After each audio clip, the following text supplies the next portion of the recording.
just saw an Italian 6 chord. We identified it, we resolved it. Now we're going to move on to a French 4/3. As we do that, if you're envisioning the map, the boot down there of Italy is low down. And as you move up north, you encounter France right up above there. We're going to move up from scale degree 1 and add scale degree 2. When we move on to the German 6/5, we'll move yet further north and add flat 3. So the Italian takes scale degree 1 and doubles it. The French 4/3 adds scale degree 2. Let's take a look at this chord and first identify it and then resolve it. I've given away that it's French, but let's step through. Let's get through that process together. So, if I'm looking at this chord, I might notice this right away. But that's a funky interval. That's an augmented 6. If I'm into just stacking it up in thirds, let's see, what would be the lowest note in this thing? Looks like the A. So I'll spell it. A, C sharp, E flat. Oh, there's the weird thing, isn't it? See that interval there? That would sound like a major second, but it's spelled as a diminished third. As soon as I encounter a diminished third, I know that I'm dealing with an augmented 6 chord of some kind. Okay, if this is an augmented 6 chord, then I know that flat 6 is in the bass. Scale degree 6, lowered.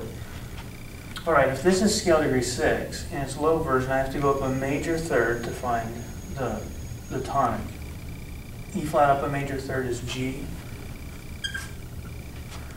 G is the tonic. It could be G major or G minor. Okay, now I know that I'm dealing with an augmented 6 chord in the key of G.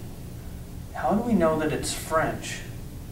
We knew it was an augmented 6 chord of some kind right here, and then it's not Italian, because Italian just has 3 scale degrees involved and double scale degree 1. This has 4, so we know it's either French or German. Well, the French adds scale degree 2 to the content of an Italian 6. So you've got your flat 6, your 1, and your sharp 4. That would be enough for Italian, but you've also got scale degree 2 in G, which is A. That's what makes it French. You can also think of it in terms of the figures. So this is another method, another way to get at it. If I see a 4th above the bass, I'm dealing with the French 4/3.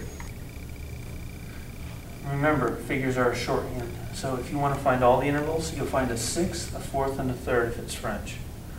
If it's Italian, you'll find a 3rd and a 6th. Notice the 3rd is doubled, but you will not find a 4th. So you can use the presence of a 4th to help you.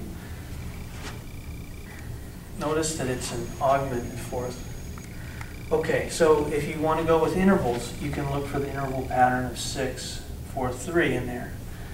If you're just looking for a scale degree 2, that's enough to tell you what kind of augmented 6 it is. Right. Thus far, we've figured out how to identify this as a French 4/3 in the key of G minor or G major. Now we're going to resolve it. I like to do it in just a couple steps. First of all, I want to take the tendency tones where they need to go. That's flat 6 in the bass and that sharp 4 somewhere up above. Some voice up above will have it. And they move by half step. So they're going to wedge out to the same note. Half step down and a half step up. Notice they both land on D. That was true here. The augmented 6 wedged out to an octave. Exactly the same kind of resolution going on right here. Now we need to take care of the inner voices, and the way we do that is we need to flesh out this chord, 5 in G. 5 in G is D, F sharp, and A. Voice leading is really easy because you don't have any perfect fifths. You don't have any octaves in here. So really it's just a matter of getting to the notes of the dominant. Let's see, we need an F sharp somewhere, that the smooth voice leading there. And we need an A. We can keep that A. So I'm using smooth voice splitting, but as long as I just move by smooth voice splitting 205, I can take care of these other two notes. It's the tendency tones, step one, that's most important. So do that first. Get the tendency tones to resolve, and then make your inner voices move such that you fill out this chord, the dominant. Just remember, that's predominant. All augmented 6 are predominant in function. And now we've identified the French 4-3 and we've resolved it.